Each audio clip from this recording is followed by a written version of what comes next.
Han invitado para que esté en el video. Yo también ahí, creo.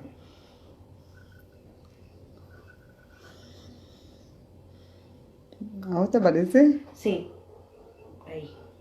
Ya me invitaste. Ya te invité. Gisela se unió. No, pero te uniste a la conversación, Giselle. Ah. No te. Ahí te. Ahí te. Ah, ¿qué tal? Ahí va llegando gente. Buenas.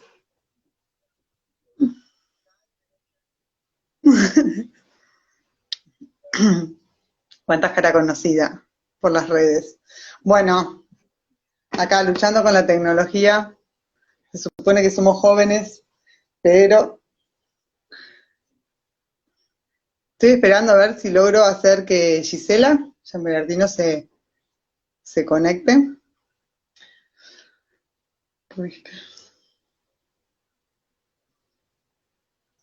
Bueno, es sábado, acá por lo menos en Tandil, que es de donde estamos, hace frío. Sí, pero ahí, te uniste a... Vamos a aclarar... Te escucho más tarde acá. Sí, porque va con delay. Vamos a aclarar que estamos en el mismo espacio con Gisela, con distancia claramente, pero para garantizar el buen wifi nos hemos puesto juntas y además a sabiendas de que somos bastante ignorantes de la tecnología. Todo esto implicaba un desafío muy grande, así que hemos decidido estar en el mismo espacio para eventualmente cualquier situación poder resolverla, como ahora, por ejemplo, que estamos intentando que se conecte. Yo te invité, a ver, vamos a ver si... No, vos salí de la conversación, Gizzy, salí del directo y volví a entrar. ¿Salgo del vivo? Sí, salí del vivo, volví a entrar, que esas son las indicaciones que nos dieron. Les pido que vayan armando el mate y paciencia. Que salgas del vivo y enviar. Ahí está. Mándame eso. Y ahora yo le pongo... Ver. ¡Ahí está! Acá estoy. ¿Podés? Sí, Pero ya yo no te, esperando a Gise. ahí me estoy conectando. Ahí se está conectando. Ah, perfecto. Capaz que vas a tener que silenciar, Gise. Sí, pero no sé cómo silenciarlo de acá. De verdad te digo, ¿cómo se silencia esto? Para que nos conocen saben que somos mortales. Silenciar el... Mirá, vamos a estar en vivo. No sé cómo se silencia esto. Sé muchas cosas igual, compañeros, pero esto no lo sé. Bueno, a ver mi silencio es mío. Usamos tu celular. Nos veamos los dos. Ahí. No, pero no puedo estar así.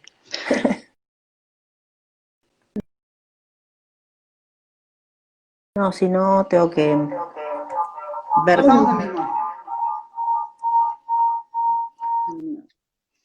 Bueno, vamos a buscar la forma.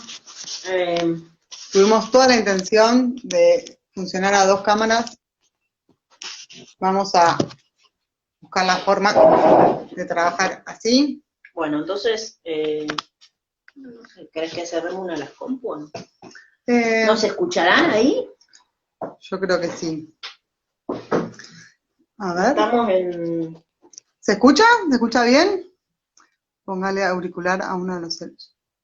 Ya le puse yo auricular al mío. No, pero bueno, ahí estamos pudiendo trabajar las dos juntas. Se escucha, perfecto. Bueno, esperen un vasito de agua y ya arrancamos. 2 vasitos de agua. Bueno, como verán, acá estamos en la cocina. Un espacio bastante típico de la feminidad y de la familia. Se reescucha, dicen les chiques acá. Bien. Perfecto.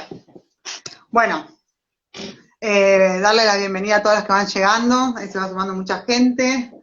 Nos parece que con esta charla se cierra un ciclo, ¿no? De 3 charlas de semana que nos hemos propuesto en conjunto, como Mala Junta, en conjunto con la Escuela Mariátegui, pensando en la importancia de aprovechar este tiempo de pandemia para dar debates que vienen siendo centrales para el movimiento feminista. Así que nos pareció una muy buena oportunidad y nos parecía que no estaba de más volver a poner el foco sobre grandes conceptos que muchas veces parecen entenderse, pero que desde la izquierda popular y desde nuestra tradición de escuela crítica siempre nos parece necesario seguir hurgando en esos conceptos y dándoles vueltas y repensándolos a la luz de las luchas populares. En ese sentido, nos parecía importante trabajar sobre reconocer que la violencia por razones de género es estructural, pero que eso también significa poder seguir pensando qué significa eso, en base a eso entonces qué estrategias hacemos, ¿no? Como militantes. Y también un poco repensando las categorías género, ahí Gise nos va a aportar bastante en entender esa categoría como categoría que explica un poco la distribución de poder y como organizadora social, al igual que la clase, que la etnia, que no son cuestiones menores, que me parece que claramente hemos logrado ir construyendo esas alianzas entre distintas escuelas críticas, y bueno, un poco en la clave de saber que esto es una escuela para militantes y un poco más allá, para gente que le interesa prender las cabezas y pensar cómo, en base a todos estos debates, transformar. Nos parecía importante poder trabajar sobre esas categorías, desarmarlas, masticarlas en conjunto, porque muchas veces se dice que el conocimiento científico que genera el feminismo es un elaborador de conceptos raros, que parecen que no tienen incidencia en nuestra vida cotidiana, entonces hablamos de heterosis patriarcado y parece que estamos hablando de algo que pasa en otro planeta y que claramente para nosotras es articulador de nuestras demandas y de nuestras peleas cotidianas. Entonces dijimos, bueno, es necesario aprovechar estos momentos y construir estos debates en conjunto. Así que para eso tengo que presentar a una persona que es muchas cosas, además de mi amiga y compañera de militancia, que hoy está teniendo un rol muy importante. Hoy es directora de la Dirección de Abordajes Territoriales en el Ministerio de Mujeres, Género y Diversidad, pero bueno, tiene un desarrollo tan amplio que no sabía qué pedirle que hable, porque sobre todo ella te puede salir armando una charla. Así que yo le planteé la necesidad de hablar sobre esto de cara incluso a un 3 de junio, así que nos parecía muy importante poder ir construyendo nuestra idea sobre violencias por razones de género y todo lo que ello implica. Así que, bueno, le damos la bienvenida a Gisela. Esta es la charla que he coordinado más rara de mi vida. Hola, ¿cómo están? Bueno, muchísimas gracias a Rola por la invitación, que es una amiga y es una compañera militante de la militancia y de los activismos, y es una compañera sobre todo también de la militancia feminista y de la militancia del feminismo popular y del feminismo mixto y disidente, que es, bueno, me parece que es el espacio que nos ha abrazado y nos ha dado la posibilidad también de llevar nuestras propias dudas, contradicciones. Iba a dejar una pregunta, pero sí. Quería hacer la prueba en tu presentación de si por la distancia con el celular se escucha bien, así que en esto espero un poco la colaboración de los oyentes para ver si a esta distancia la escuchan bien a Gise, porque sería una lástima que arranque a hablar y que no se esté escuchando. Vamos a tener que esperar un poco por el delay. Se escucha súper, dice Perfecto. Luna Mansi. Bueno, entonces, ya con la garantía de que se escuche la grandiosa Gisela Gianberardino, íbamos a arrancar y te iba a preguntar, que dijimos esto, ¿no? La categoría género como una categoría que organiza las relaciones sociales y de poder también, al igual que otras categorías, sobre las cuales ya la escuela viene trabajando, como la categoría de clase, de raza, etnia, y en ese sentido, preguntarnos cómo circulan las desigualdades relacionadas con el género, ¿no? Digo, ¿de qué estamos hablando? cuando pensamos en cruzar esas dos categorías, desigualdad y género? Bueno, es un tema del que me gusta mucho hablar y convidar más o menos lo que hemos venido leyendo. También debo decir que como le llamamos en Argentina, los antiderechos, toda la movida de los celestes que están en contra de el acceso a ciertos derechos, sobre todo de las mujeres, de las disidencias sexuales, nos han hecho nos han hecho también empezar a tejer nuestras propias argumentaciones sobre el género. Sabemos que hay espacios políticos que niegan la existencia de la perspectiva de género, por supuesto también niegan la existencia de la teoría feminista en tanto teoría, y hablan de ideología de género. Y bueno, me parece que está bueno que sepamos un poco que también aquellos que pensamos que sí existe la perspectiva de género, y que sí el género atraviesa la organización social, nosotras decimos que vivimos en una sociedad sexuada, o en una sociedad generizada, en la cual no es lo mismo ser, y ahora voy a ser dicotómica, varón o mujer.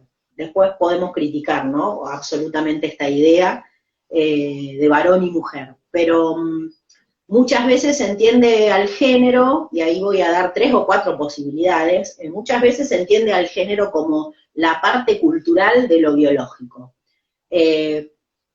Para nosotras es un error, digamos, porque no es que el sexo es lo biológico y el género es lo cultural. ¿Por qué? Y ahora vamos a ver. Hay distintas posibilidades de categorías, de análisis, que nos permiten entender al género como, decía también Rola hace un rato, como un distribuidor de poder y como un organizador social. Entonces, si podemos entender al género como un distribuidor de poder, que lo que hace es básicamente distribuir el acceso a distintos espacios.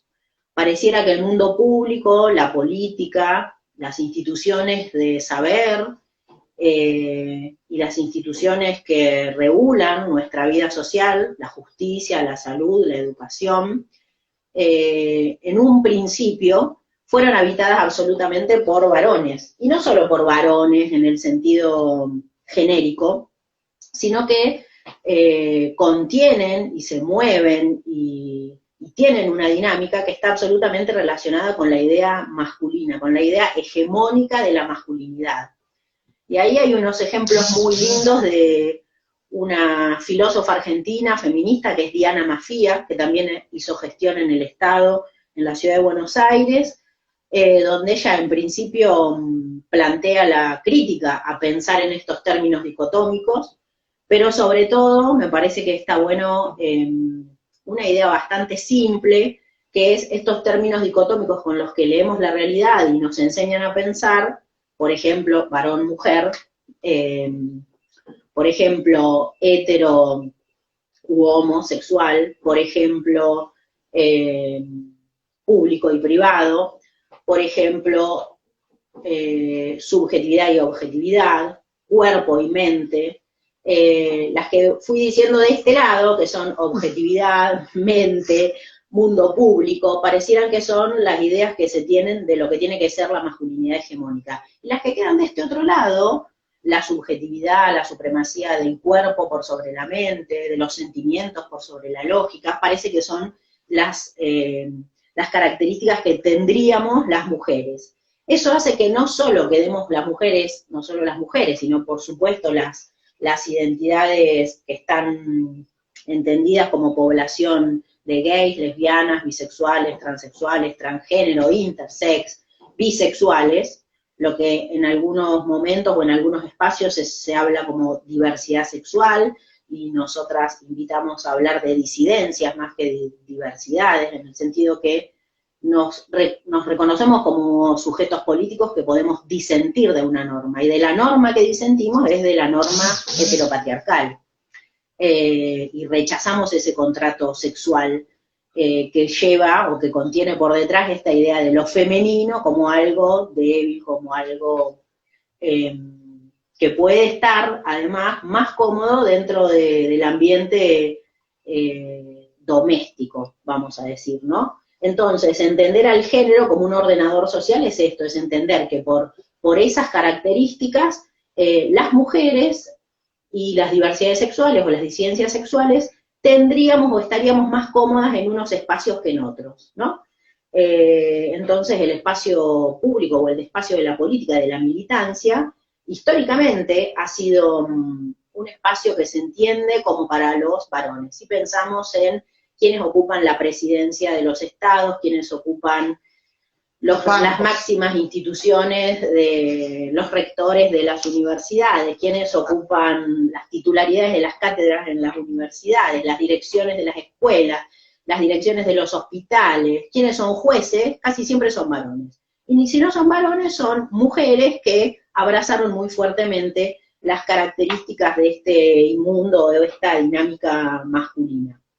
Entonces, si el género ordena la vida social y si el género distribuye poder, lo que también tenemos que entender es que el género y el heteropatriarcado que organiza esta división en género es un régimen político. Y cuando digo que es un régimen político, si pensamos como, por ejemplo, vamos a pensar en términos simples, heterosexuales y binarios, entre varones y mujeres, las mujeres no podíamos votar hasta 1920, 30 en Argentina, ¿no? Entonces, el régimen político habilitaba a que los varones decidieran por todas nosotras. Mucho más acá en el tiempo, y pensando no en términos heterosexuales, sino en términos de las disidencias sexuales, miren si no será un régimen político que en algunos países está penado con pena de muerte, ser gay o lesbiana, o por supuesto queer, o reconocerse como género fluido, o varón o mujer trans. Está penalizado. En otros países, como en Argentina, tuvimos que tener una lucha, y una lucha en la cual nos han abrazado, por supuesto, muchas otras luchas, pero para poder acceder a una figura jurídica como el matrimonio. O para poder tener una identidad, tuvimos que hacer una ley para poder tener una identidad como la ley de identidad de género en nuestro país, para poder decir, bueno, sí, soy trans, o soy varón o mujer, pero puedo transicionar. Esto quiere decir que es un régimen político, que la heterosexualidad es un régimen político y que el género, como categoría, es central en ese régimen. Qué interesante esto que decís, interrumpo, Giselle, porque el otro día participaba de una charla y yo trataba de trabajar sobre la idea de feminismo popular y la importancia de la disidencia en nuestro programa y nuestra cosmovisión, ¿no?, de nuestro feminismo, y por afuera me comentaban esto de, bueno, no confundamos opresión con discriminación. Entonces yo en el momento realmente no entendía hacia dónde iba y después me quedé pensando que tiene que ver con esto, con que no está de todo saldado, y un poco por eso queríamos darle una vuelta de rosca a todos estos conceptos. No está de todo saldado, digamos, la heterosexualidad como régimen político. Dentro de nuestros feminismos, dentro de nuestras militancias, por suerte hemos avanzado muchísimo, pero queda todavía por construir, ¿no? Y cómo se ponen en juego en los distintos espacios que habitamos y que damos pelea.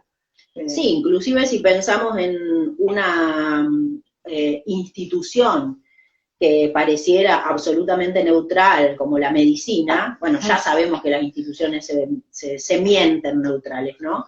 Pero la homosexualidad estuvo hasta 1982 dentro del listado de enfermedades. Esto quiere decir que es un régimen político. Una institución o una disciplina puede decir que tu deseo es una enfermedad.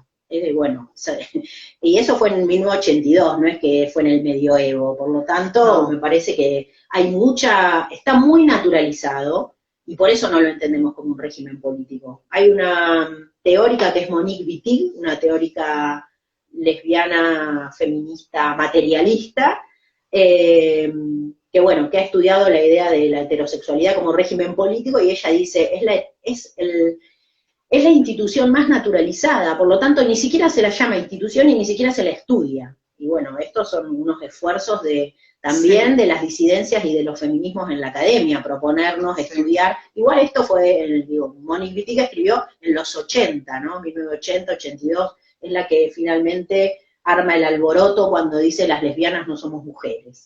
Sí, interesante, por eso yo remarcaba en esa charla, digo que uno de los caracteres más interesantes de nuestro feminismo tiene que ver con todos los aportes que hace la disidencia sexual, en ese sentido de ser disidentes a todo un régimen, ¿no? Y empezar a marcar cómo se ponen en juego estas otras opresiones y este concepto tan clave que hablamos como, que nombramos como interseccionalidad de opresiones, ¿no? Bueno, yo no sé si quedó algo en relación a ese punto, pero quería seguir por otra pregunta, pero ¿quería decir algo más? Porque vos tenías capaz pensado algo más en base a No, esto. que esta idea que construye a través de pensar binariamente y dicotómicamente y jerárquicamente, porque el otro problema de esta gran dicotomía entre las cualidades de lo masculino y de lo femenino, bueno, la idea central es que leer el mundo en esos términos nos limita, porque esencializa una identidad y otra. Por otro lado, no se puede ser otra cosa, o estás de este lado, o sos objetivo o sos subjetivo, o sos, o sos mente o sos cuerpo. Y por otro lado, eso también eso es tener pares sexualizados o generizados. Pero a la vez esos pares generizados, el problema que tienen es que están jerarquizados, que pareciera que las cualidades que están contempladas como la idea hegemónica de masculinidad son a las que debiéramos aspirar. Y en ese sentido pensaba en cómo esa dicotomía y esa jerarquía lo que construye son estereotipos de género, y cómo esos estereotipos de género circulan, por supuesto, en todas las instituciones, en las disciplinas que se arrogan el saber sobre nuestros cuerpos, como son la medicina jurídica, la psicología, bueno, la medicina cualquiera, ¿no? Se arroga el saber sobre nuestros cuerpos, pero es un saber que está totalmente atravesado por estereotipos o prejuicios, vamos a decir, que son los mismos que operan en nuestro sentido común, lamentablemente. O sea, está naturalizado porque funciona de un modo que casi, si no te lo pones a pensar, casi no te permite elaborar estrategias de reacción o de crítica a ese ordenamiento social. Bien, me dejaste el pie, porque digo, es esto, digo, sí, hemos sabido como feministas, ¿no? A lo largo de la historia ir tejiendo esas alianzas a sabiendas de que cuando nos damos cuenta, cuando nos ponemos los lentes violetas, multicolores y reconocemos en ese conjunto de instituciones y de cada espacio que habitamos como un espacio en el cual nuestros planteos empiezan a hacer resistencias, hemos sabido la importancia de tejer estrategias colectivas, ¿no? Y en ese sentido quería preguntarte, ¿qué estrategias podemos darnos en la búsqueda de una construcción de un feminismo popular, ¿no? Que también es una forma de nombrarnos, ¿no? Feminismo popular como una identidad que no es solamente una identidad, sino que es una forma de construir militancia y activismo transformador para todo eso que vamos mencionando y conceptualizando y señalando como regímenes de opresión. ¿Qué sería construir estrategias desde un feminismo popular? Bueno, ahí cuando también lo hemos hablado muchísimas veces y me parece que lo central es que entendemos como popular, entonces. Y ahí creo que lo central de la idea de lo popular no tiene que ver, muchas veces se entiende lo popular como cantidad de gente a la que podés ir sumando, que esa puede ser uno de los ejes, pero sobre todo lo que entiendo por popular tiene que ver con estrategias que permitan democratizar no solo las luchas que se dan, sino también las batallas que hemos venido ganando, y estoy hablando o estoy pensando en términos de derechos de las mujeres y derechos de la población LGTBI, y me parece que si estuvimos armando estrategias para democratizar, lo que tenemos que democratizar justamente es la construcción de esa lucha o de esa demanda política. Y a mí me parece central, a mí y a mucha otra gente, habilitar otras voces. No solo las voces legitimadas socialmente para ocupar un rol, que puede ser un rol que te otorga el estatus que tengas, no sé, en un cargo político o en la academia.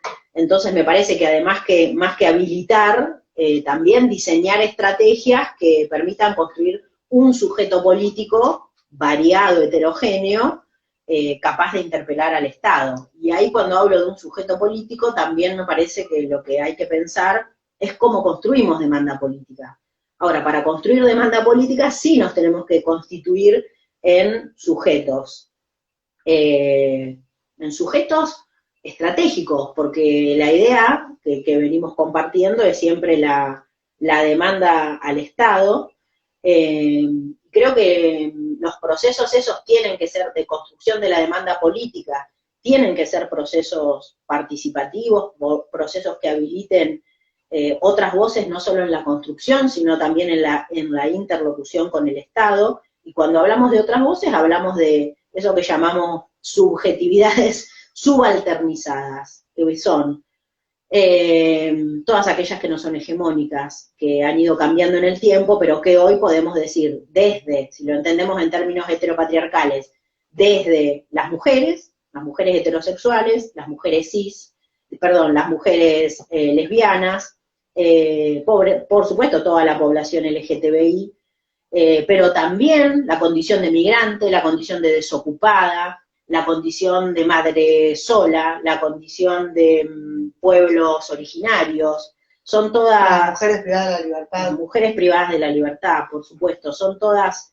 ¿por qué le llamamos subalternizadas? Porque en realidad no...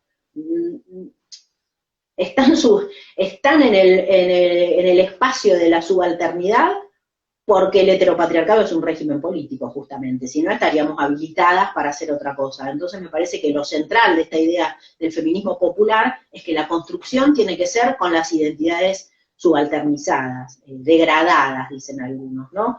Qué sé yo, pensaba, por ejemplo, en cómo pudimos construir demanda política frente al Estado en la lucha por derechos sexuales y no reproductivos en Argentina, con, bueno, toda una movida que ustedes sabrán, hubo sobre todo hasta el año pasado, pero justamente el 28 sí. Fue el Día Internacional de Acción por la Salud de las Mujeres, y en Argentina también se recuerdan los 15 años de nacimiento de la campaña por el derecho al aborto. Y la campaña también es un modelo, creo, de hacer política, que no es política partidaria, que es política con alianzas estratégicas de los distintos sectores. Y esa también me parece que es una característica de los feminismos populares, poder llevar adelante alianzas estratégicas que nos permitan hacer una demanda al Estado, que nos permitan constituirnos como sujeto político escuchable para el Estado. Entonces creo que centralmente posibles alianzas con otras luchas. La ley de educación sexual integral, por ejemplo, que en toda Latinoamérica ha habido tensiones desde los años 90 sobre todo, pero desde los años 2000, perdón, sobre si se implementa o no en las escuelas. Y que hoy sigue siendo, Gise, digo, me meto, pero en relación a los procesos de derechización que hemos visto en América Latina, digo, y ahí si hay compañeros de otros países en el vivo también pueden aportar, digo, pero realmente ha sido un eje articulador de la derecha más reaccionaria en América Latina, o por lo menos como punta de lanza, esto, la organización en torno a resistir a procesos como la educación sexual integral, digo, y en eso obviamente aparejado, ¿no?, la demanda también por el aborto. Porque claramente detrás de nuestra demanda de aborto hay una reivindicación de la autonomía de nuestros cuerpos como territorio. Digo, y ahí ese es el miedo que parecería que es tan peligroso que logra organizar, ¿no?, todo lo que acá llamamos los antiderechos, que claramente se organizan y se articulan políticamente a reaccionar, digamos, en función de nuestras demandas. Bueno, me parecía que, no sé, te interrumpí si vas a decir algo sobre la ESI, pero dijiste eso y me acordé, digo, me parece menor, que a veces se subestima incluso dentro de la militancia de izquierda, como estos elementos que nosotras enunciamos que logramos articular en demanda, que significa una radicalidad de nuestros planteos, digo, es venir de nuestra historia y reconocer que somos sujetas con propiedad sobre nuestros cuerpos, que somos, reconocer que somos sujetos sexuales y que lo ponemos en debate, que la verdad es que creo que como feministas discutimos todo al mismo tiempo y tejemos alianzas y nos hacemos inmensos en esa discusión y eso claramente genera miedos y resistencias.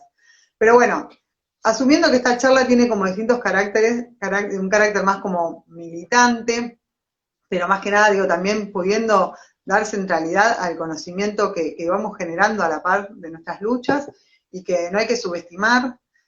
Para mí, que soy una persona que a veces me peleo un poco más con la academia, a veces mi amigo, digamos, realmente creo, y Gisela lo sabe perfectamente, creo que realmente, como decía ella, han sido las ciencias sociales, la medicina y todas las ciencias, las articuladoras de argumentos que han sostenido regímenes opresores y que nosotras tenemos que desmantelar, y digo, con la misma capacidad.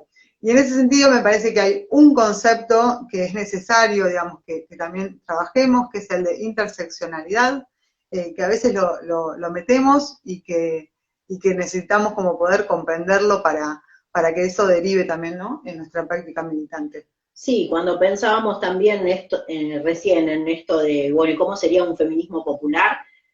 Justamente un feminismo popular necesita alejarse de las ideas esencialistas de la identidad de género, y creo que varias somos las que creemos que el concepto, la categoría de interseccionalidad es estratégica justamente. La categoría de la interseccionalidad es un aporte de los feminismos negros en Estados Unidos, estamos hablando de años 1970 y 1980, una colectiva que se llamó Colectiva del Río Combahee, permitió empezar a pensar las distintas opresiones, ¿no? Porque, bueno, había un feminismo blanco, como se dice, clase mediero, occidental, académico, que estaba denunciando en los 70 en Estados Unidos el régimen político del heteropatriarcado como opresión, y ahí las feministas negras fueron las primeras que señalaron, ustedes están pensando en la mujer. Bueno, recordemos que también que Simone de Beauvoir decía, la mujer no nace mujer, se construye, se constituye como mujer, eso está bien, pero lo que los feminismos negros van a aportar es que la mujer no existe, ni se construye la mujer, una única mujer, un ideal de mujer, que podemos pensar en las mujeres y cómo nuestros cuerpos de mujeres, en nuestros cuerpos de mujeres intersectan otros regímenes que organizan la vida social, como la clase, por supuesto, la raza, la etnia, bueno, la condición de migrante, la condición de identidad sexual o de orientación sexual. Y la idea de la interseccionalidad justamente me parece que podemos pensar que abre como posibilidades en tres sentidos, inclusive en un sentido subjetivo. Muchas veces, ustedes vieron cuando dicen, pensemos en una casita, y la casita que pensamos nunca es la que tenemos, siempre es la casita con techito y tejas rojas. Bueno, cuando decimos pensemos en una mujer, o la mujer, nunca pensamos ¿quién soy yo? Entonces, yo puedo decir desde mi interseccionalidad, y esto es lo que habilita, me parece, es corrernos de un eje que nos ha sido impuesto. Entonces, yo puedo decir, bueno, soy mujer, soy lesbiana, soy trabajadora, soy letrada, soy blanca, soy... bueno, hasta ahí va. No se me ocurre. Yo puedo decir muchas cosas de vos, pero en carácter de cariño. Bueno, me parece que eso, la interseccionalidad habilita a pensarnos a nosotras con distintos ejes, vamos a decir, pero también a darnos cuenta que que algunos de esos ejes pueden significar ejes de opresión y algunos pueden no. O sea, yo tengo que reconocer que mi ser docente universitaria y haber hecho un doctorado en el exterior me pone en algunos momentos por fuera de algún cierto sistema de opresión. Que el ser mujer me pone absolutamente, si lo pensamos en términos heteropatriarcales, en una situación de desventaja, y que el ser lesbiana me pone en una situación de desventaja si lo pensamos en términos de la heterosexualidad. No solo del patriarcado. Entonces ahí se me cruzan en algunos momentos estoy en situación de más de subalternidad y en otros no, porque yo también sé que tengo un trabajo estable y que trabajo en una universidad. Entonces, cuando estuve en Italia, era una mujer migrante, sudaca, por otro lado. Y ahora soy una mujer que habita su propio suelo, por lo tanto tengo algunas tranquilidades y hasta el derecho en el sentido del derecho jurídico me trata de otro modo, no es lo mismo ser una migrante que no. Y en el mismo sentido esto es la interseccionalidad, no es lo mismo ser una mujer heterosexual que ser una lesbiana, no es lo mismo tener un trabajo fijo que ser, por lo menos en Argentina, una mujer migrante que vive limpiando casas, que es lo que generalmente hacemos los migrantes. Los trabajos que, bueno, los que no hacen, pero que nos dan la posibilidad de existir. Y eso decía, la interseccionalidad en el punto de vista desde el eje subjetivo nos permite entendernos en nuestras múltiples opresiones. A nivel colectivo me parece que lo que permite pensar en términos interseccionales es justamente integrar distintos actores o sujetos políticos, que es también lo que veníamos pensando un poco más arriba en clave de, bueno, cómo pensar el feminismo popular. Y el feminismo popular puede caminar justamente porque el otro día hablábamos con Rola de una metáfora que hemos usado en algún momento de los feminismos como una caja de resonancias, ¿no? Como una caja que absorbe ecos de otras luchas y de otros movimientos. Por supuesto, absorbemos la lucha de los 60 y los 70 en relación al mundo del trabajo. Por supuesto, abrazamos la lucha y aprendemos. Y a las 70 a las compañeras setentistas, digamos, ¿no? Con sus posibilidades y sus resistencias dentro de sus propios espacios organizativos. Digo, creo que siempre tenemos el registro cuando nos pensamos como militantes, nos pensamos en un punto, cómo se han sentido algunas compañeras en esos momentos, porque reconstruimos también la lucha disidente en relación a todo ese proceso. Sí, no, estaba pensando eso, bueno, pensar en términos colectivos es sobre todo pensar en términos estratégicos y reconocer la historicidad de las luchas. Más allá de que podemos decir que los feminismos no nacen ahora y que puede haber como una gran aparición en los años 60, pero sabemos que antes también, yo creo que es un movimiento que sigue vivo y que creo que actualmente es el movimiento que sí está en movimiento, porque los feminismos vivimos esto, señalándonos las cosas que a una parte del feminismo se le escapan. Y me parece que esa es la gran potencialidad que tenemos, ¿no? Que los feminismos son diaspóricos. Entonces podemos hablar de feminismo villero, feminismo comunitario,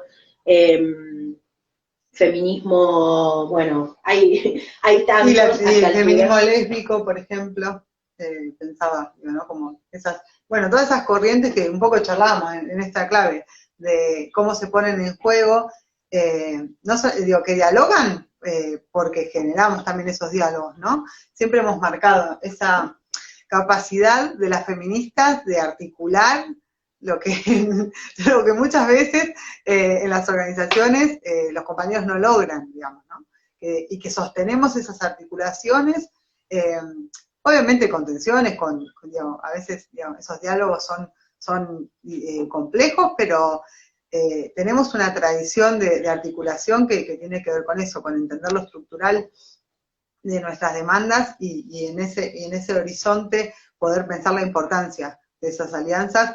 Y bueno, un poco en ese sentido, está bueno que sigamos pensando cómo nuestro feminismo popular entra en diálogo con otros feminismos, ¿no? Sí, yo recién hablaba de la interseccionalidad en tres aspectos, que fueron las que las pensé yo, esto no está escrito en ningún lado, el de cómo te habilita a pensarte desde lo subjetivo de otra manera, y a nivel colectivo, decíamos recién también, y me quedó un último eje que es la interseccionalidad para pensar lo público, o la política, ¿no?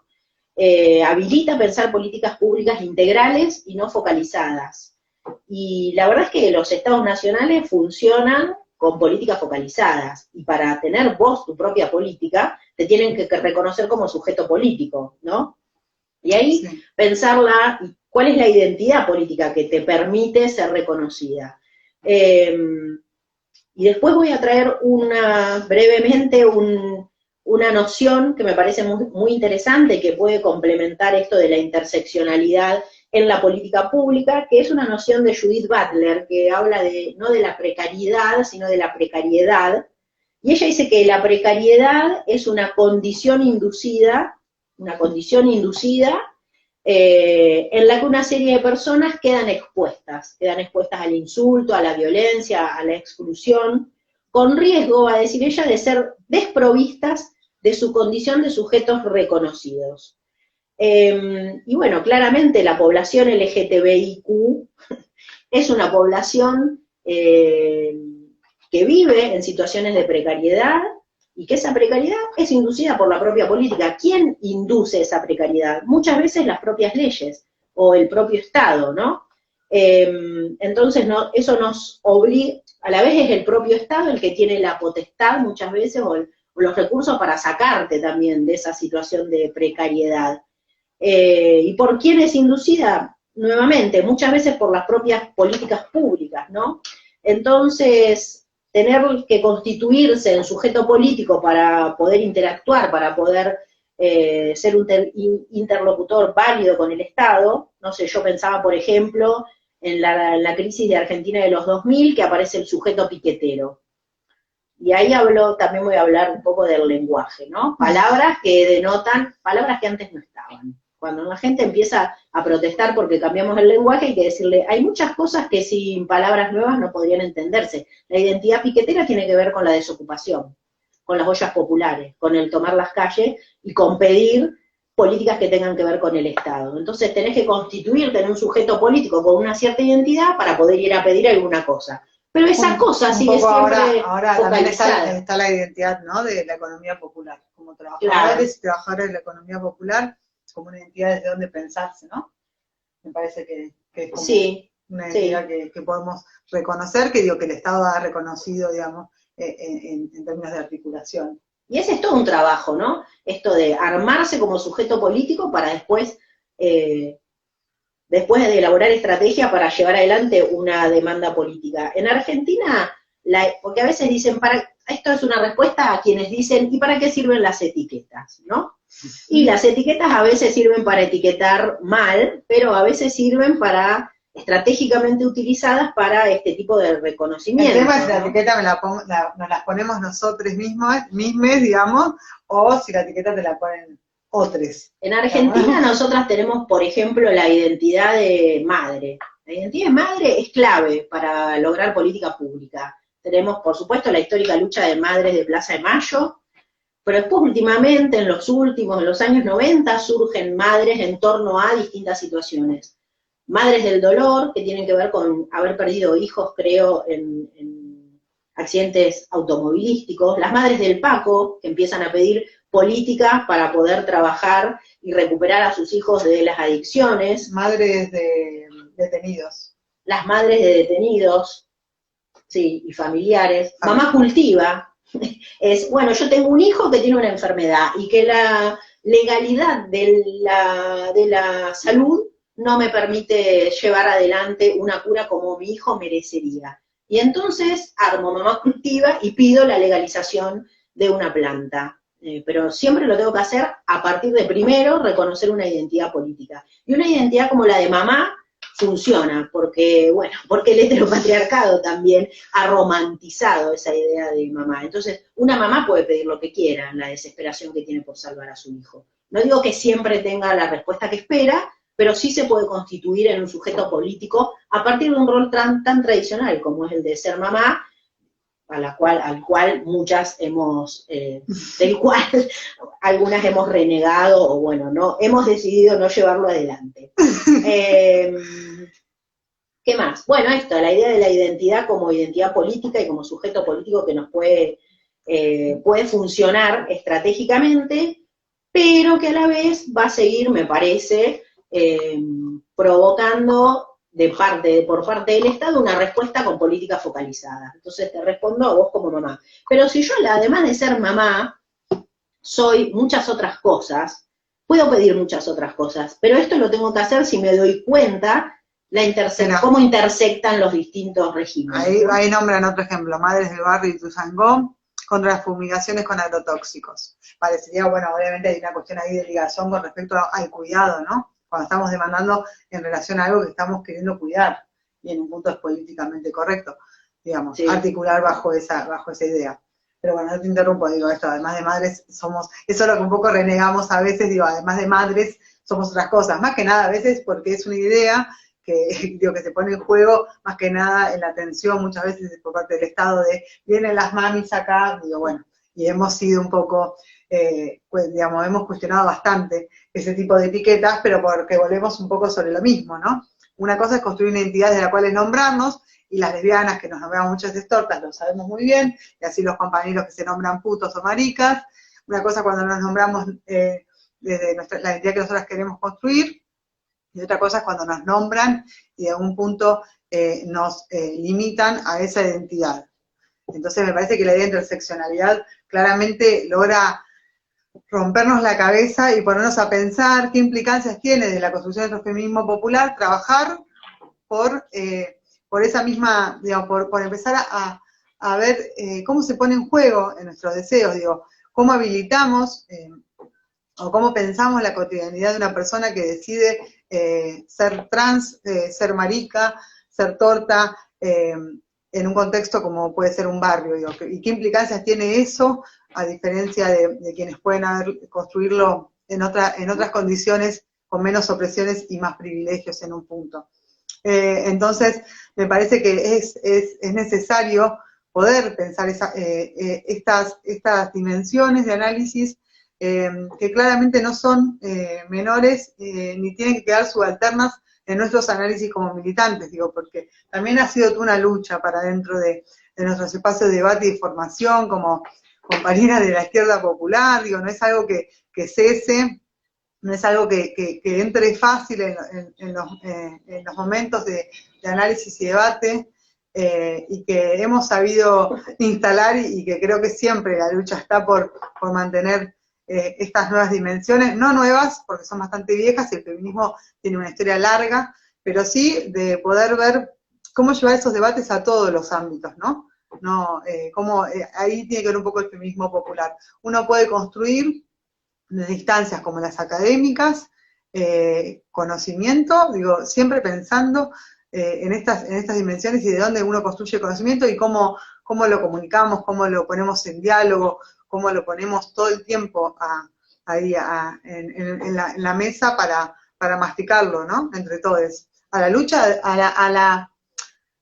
la par de las luchas, ¿no? Y cómo se entra en juego esas concepciones.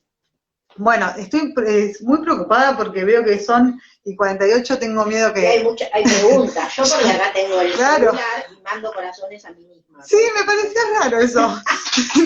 No, mando corazones a las compañeras. Quiero preguntar sobre las acciones que están pensando respecto al 3 de junio, nada menos, en el que la garantía fundamental fue, desde su aparición, la intervención en el espacio público. ¿Qué pregunta? Veníamos justo charlando sobre eso. Quedan dos preguntas muy importantes que yo quería hacer y estoy preocupada porque dura solo 1 hora esta intervención y yo suponía que íbamos a charlar mucho. Con respecto a eso del 3 de junio, claramente, digo, si algo que ha tenido el movimiento feminista es la creatividad, creo que hoy implica ser sumamente creativas en ver cómo logramos hacer de ese espacio público, espacio que nos costó muchísimo no conseguir, en esto que hablamos de lo privado y lo público, logrando instalar esto de lo personal es político y poniéndolo a jugar en el espacio público, y no solamente la importancia de la movilización masiva para después pensar y que eso coagule en un respaldo hacia nuestras demandas, sino en la necesidad muchas veces de ese encuentro como un momento personal necesario para muchas. Pero bueno, sigo con cómo se construye una mirada de abordaje de las violencias. Estoy leyendo, perdón, estoy tan en automático que estoy leyendo mi computadora. No, hay antes ¿cómo pensar nuestros desafíos en clave histórica? Porque nosotras nos juntamos a pensar como ejes estratégicos. Porque sabemos que somos muy dispersas, diversas pero no dispersas de una consigna, ¿verdad? Somos muy dispersas y dijimos, bueno, vamos a ordenarnos para no irnos Ay, mira, saluda a David, un compañero de Brasil. Ya me dispersé, ¿ves? Ahí está la comprobación. Saludos para allá. ¿Cómo pensar nuestros desafíos en clave histórica? Igual, si hay voluntad, seguimos después en un vivo, yo propongo que se pueda seguir. Pero bueno, es importantísimo. Sí, a mí me parecía, para pensar en clave histórica, bueno, absolutamente rescatar experiencias y luchas latinoamericanas y teorías también que nos permiten pensar estos regímenes de opresiones. Yo enseño no esto, una disciplina, no sé, bueno, enseño epistemologías críticas feministas disidentes. Y parece que... Gisela, vos creás todo lo que deba ser creado. Parece que es abstracto, pero no es muy abstracto, porque la verdad es que siempre pensamos desde algún lado, con unas categorías de análisis, leemos el mundo. Hace poco hemos empezado, por suerte, a pensar en términos de heteropatriarcalidad, y en ese sentido hay una epistemóloga feminista muy joven, de acá de la Universidad de Buenos Aires, que dice que la epistemología feminista es inherentemente una epistemología en transición. Perdón, lo dijo Sandra Harding, que es una historiadora de la ciencia feminista.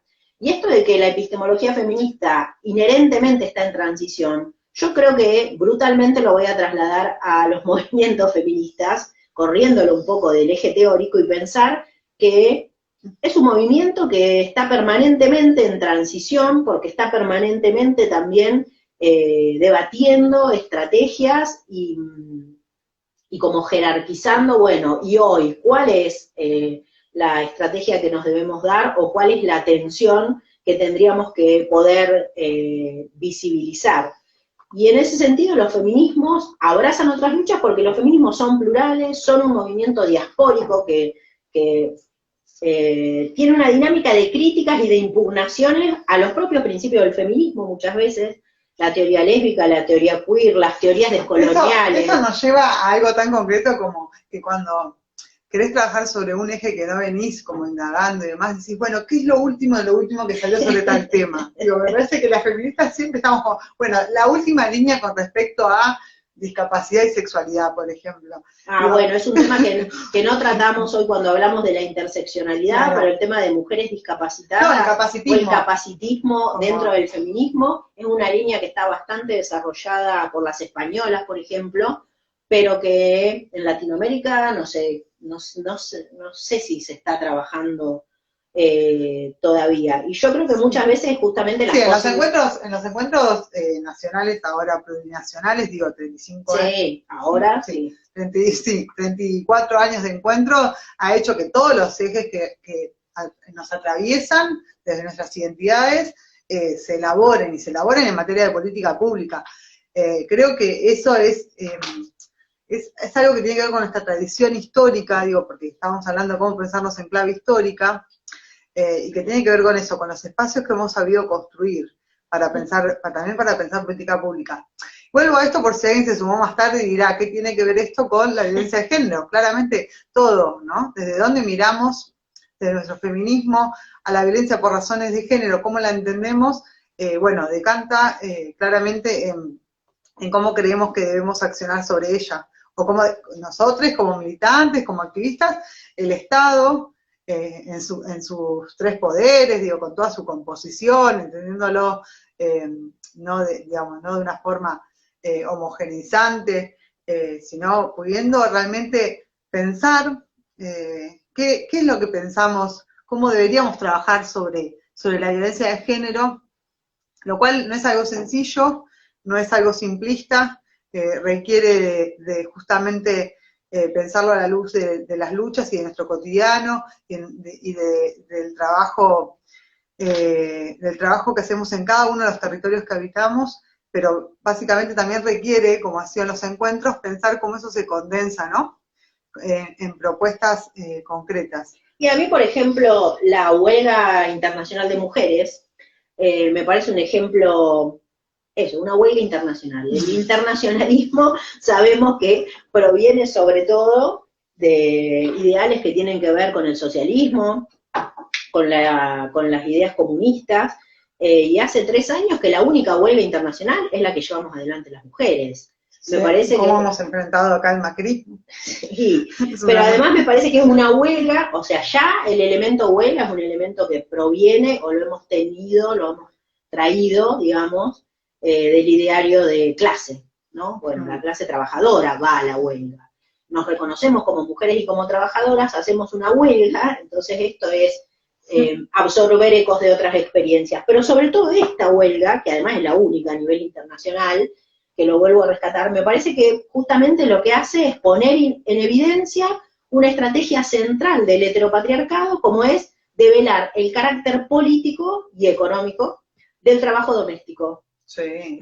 Eso. Que a la vez lo que hace eso es develar el carácter sexuado y generizado de la organización social, cultural y económica y laboral también, ¿no?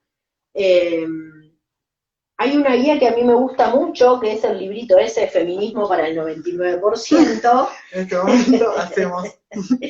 Que es un manifiesto, justamente, y que además es hermoso porque salió el año pasado. Son 3 autoras, una italiana, Cinzia Arruzza, Nancy Fraser, que algunas ya la venimos leyendo, y una compañera que se llama Bhattacharya, el apellido, que proviene de la India, pero el feminismo por el 99% es un manifiesto anticapitalista, básicamente. Feminista, anticapitalista. Y me parece que es tiene 10 tesis, está pensado en términos estratégicos también sobre cuáles serían los ejes en los que tenemos que luchar en esta huelga internacional, y empieza diciendo, al colectivo del río Combahee, que lo presentamos al inicio de la charla cuando hablamos de las compañeras del feminismo negro que nos regalaron esa genialidad que es la categoría de interseccionalidad. Y dice, al colectivo del río Combahee, quienes imaginaron el rumbo desde temprano, y a las huelguistas polacas y argentinas, que están abriendo nuevos caminos hoy. Bueno, me parece que esto también es recuperar en un escrito y en una propuesta política las experiencias que hemos tenido en distintos países. En Polonia, no tenemos ni idea de qué pasa en Polonia, seguramente si no te pones a buscar, pero fueron las que propusieron una huelga de mujeres. ¿Y qué más? Yo no quisiera que se nos pase, que se nos corte sin hacer por lo menos mínimamente, construir desde este espacio, ¿qué sería un abordaje, que era un poco el tema que nos traía, pero para trabajar sobre violencia por razones de género teníamos que poder trabajar toda esta antesala, que nos llevaría a estas conclusiones. Vuelvo a repetir que si se corta y quieren continuar podemos retomarlo a través de otro vivo. ¿Cómo se construye una mirada de abordaje de las violencias que sea crítica de los abordajes tradicionales meramente judiciales? Como muy breve, porque se nos acaba. Muy breve, pienso que podemos recuperar algunas cuestiones que dijimos al inicio, que es, entender al género como una relación social, por lo tanto a la violencia de género como un producto de esta organización social. El patriarcado produce masculinidades violentas y opresoras. Me parece que una de las posibilidades es entonces, cuando imaginamos estrategias para pensar un abordaje a las violencias por razones de género, que no sea solo la judicialización, sabemos que estamos hablando de un feminismo no punitivista últimamente. Yo creo que la posibilidad que tenemos como organizaciones políticas tiene que ver mucho con el trabajo en la prevención, con el trabajo de sensibilización con compañeros varones, armando estrategias de cuidado comunitario, me parece. Es un poco la consigna, ¿no? Para quien preguntaba por el 3 de junio, la consigna que venimos articulando es esto de esta consigna de nos sostienen nuestras redes feministas. Hemos sabido en todo este tiempo de pandemia en el que se ha paralizado en muchos lugares y en muchos rincones, principalmente a veces en los barrios, se ha paralizado la intervención del Estado. ¿Cómo hemos sabido reforzar nuestras redes feministas para acompañarnos tanto en procesos de violencia de género como para acompañarnos en si hemos necesitado interrumpir un embarazo?